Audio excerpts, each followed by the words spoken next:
prestigious awards and the National Student Summit. And in honor of your continuous support, love, and dedication for the development of the youth, the National Students Prestigious Awards team is immensely grateful for your support for the 10th edition of our great event. We hope for your continuous support as it gives us a hope for a much brighter future. Ayuko, God richly bless you. The Honorable Francis Xavier Sosu, Esquire. The MP for Madina constituency.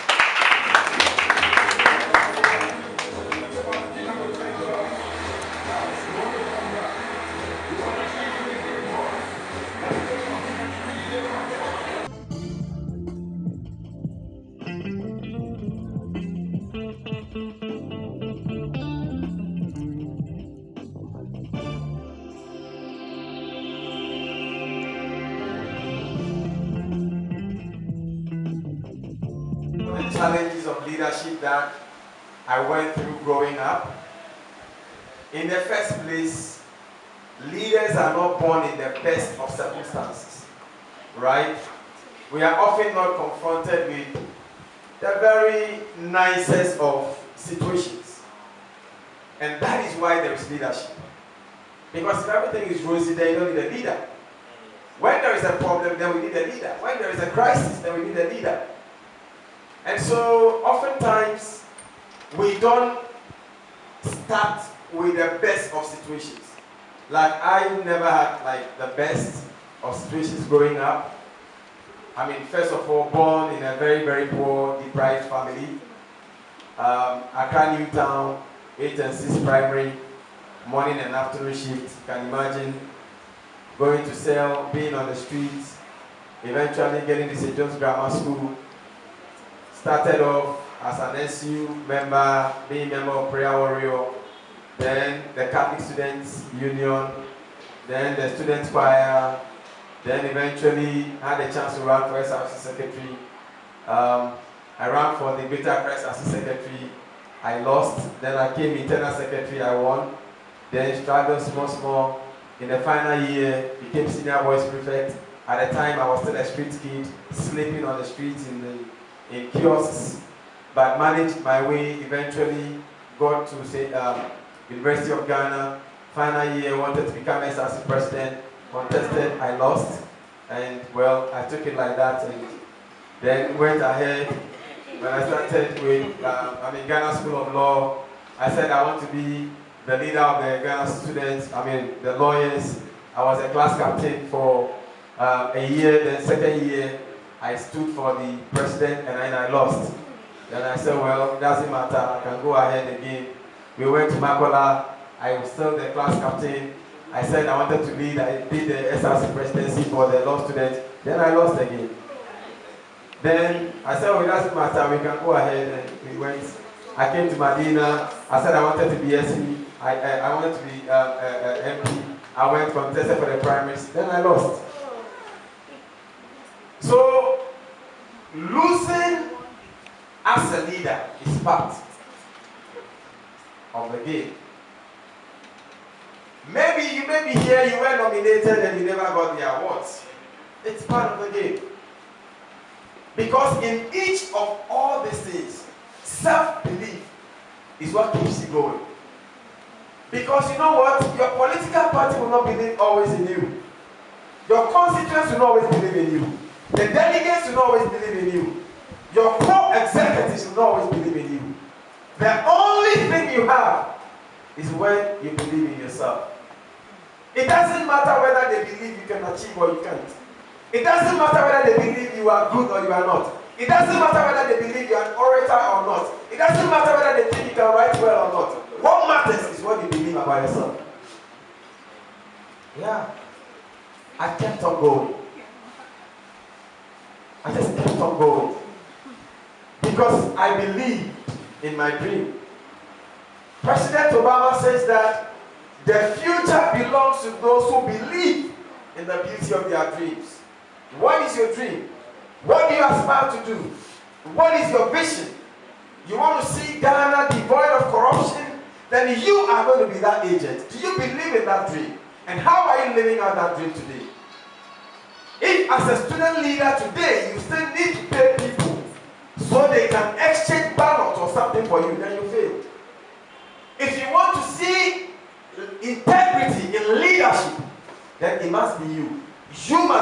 agent.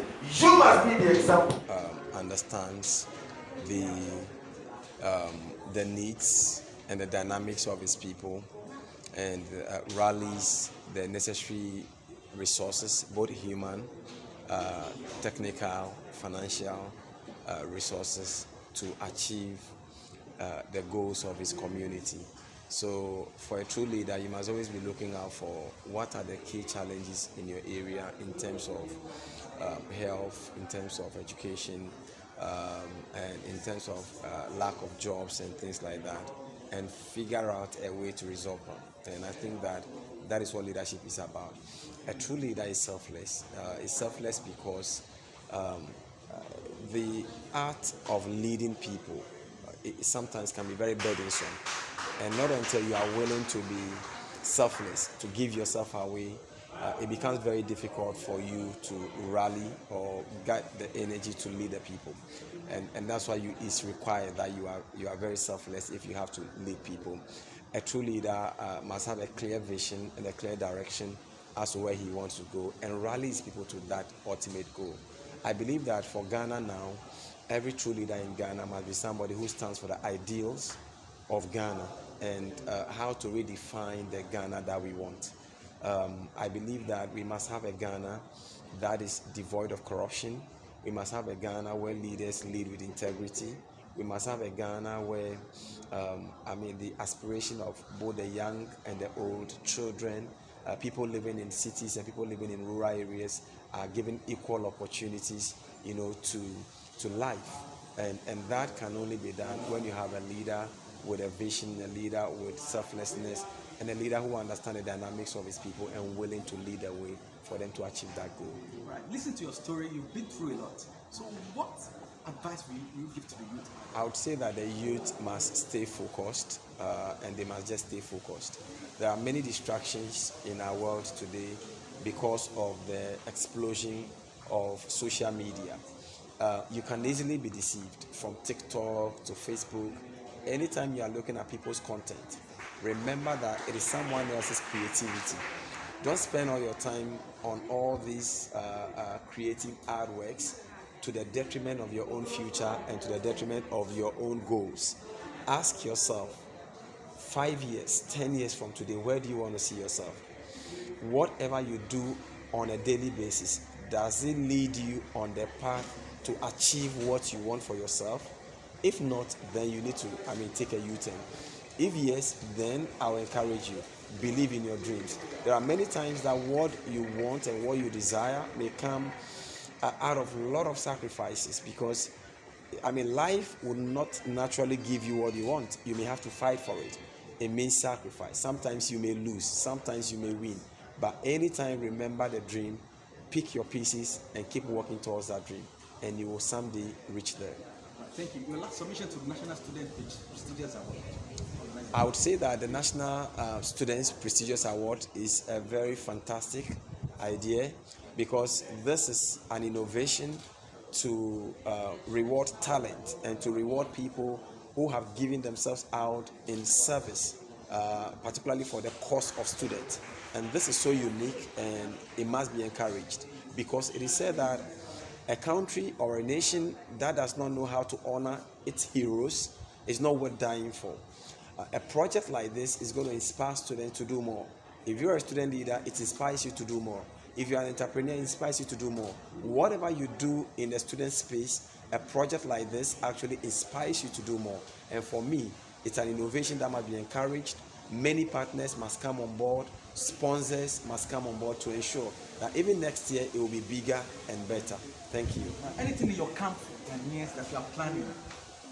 Well, I have some books coming up. You want to look forward to those books. There are 6 beautiful books. Love Lifted Me from the Streets, Homeless, Being the Change. I have Guilty Until Proven Innocent. I Am the Street Lawyer, and Pro Bono Lawyer Without Honor. Just look out for them. It's coming out very soon. So for me, the absence of leadership, or an absence of an effective and efficient leadership, is also a problem, because good leadership will lead to good governance, which will lead to development. And without good leadership, we can't ensure good governance. If you have a bad leader, you have a bad governance, and it will show. And if you have a bad governance, the development that you require for the people, it will not come. So we as a country, we need a leadership. And the leadership should show us the example which way we should go. We are still a developing nation. And so how are we using our resources effectively and efficiently for the benefit of over the 30 million people we have in this country of ours? So these are the ingredients for me, all the young ones who are aspiring for various leadership in their lifestyle. They must ensure that they demonstrate hard working by way of achieving results. They display honesty in their relations with people, and they are also show humility, not arrogance, not pride, but humility, which should be expressed in resoluteness in decision making. Today, I want to first of all commend the organizers, 3D, for organizing this all-important national event. Young people play a major role, and for whatever endeavor, whenever you gather them, you are making a major impact. So I want to congratulate them for gathering young people from across tertiary institutions all over the country to meet here through this very important exercise. An award ceremony will normally come with just gathering people, flamboyant experiences, and they go. But this is a bit different. Why? Because there was a physical workshop attached to it. And I believe that the salient issues that were discussed during the workshop period is very key, especially for many of the young people who are going out there into the open job market space. They looked at issues of CV writing, award-winning proposal writing. They looked at issues of employment for young people. These soft skills are things that I believe that as part of an award ceremony, it's very critical. Now, what did I come to do? Well, I came to contribute to the discussion in the area of entrepreneurship as a key to cutting out some of the unemployment situations we have in our country. I did a presentation which I highlighted on key issues, including the contributions of government in shaping the future of our young people when it comes to issues of employment. Then I also touched on young people themselves. Look, technology is making the difference, and not just technology, the ability to use technology. And so I believe that some of the discussions that we've had today would help them to appreciate more of what technology is doing and will continue to do, and also take advantage of it to get themselves employed. We looked a bit about entrepreneurship. We've talked about entrepreneurship as a mindset, and that it's a journey. And so you cannot pick yourself up today and think that because of a little resource you have, you're going to eventually succeed. But we've talked about determination, commitment, and a sense of duty. And I believe with the right mindset and these principles attached, certainly many of the people who have participated in this event and beyond will take advantage of it and become better. Winning this is very important, and I'm grateful to the Almighty God, my mother, my father, for this victory. And it came through hard work, perseverance, and of courage. I know with God and with your support, we are all going to make Ghana proud and to make Ghana a nation that all of us want to be. I'm very grateful for this award.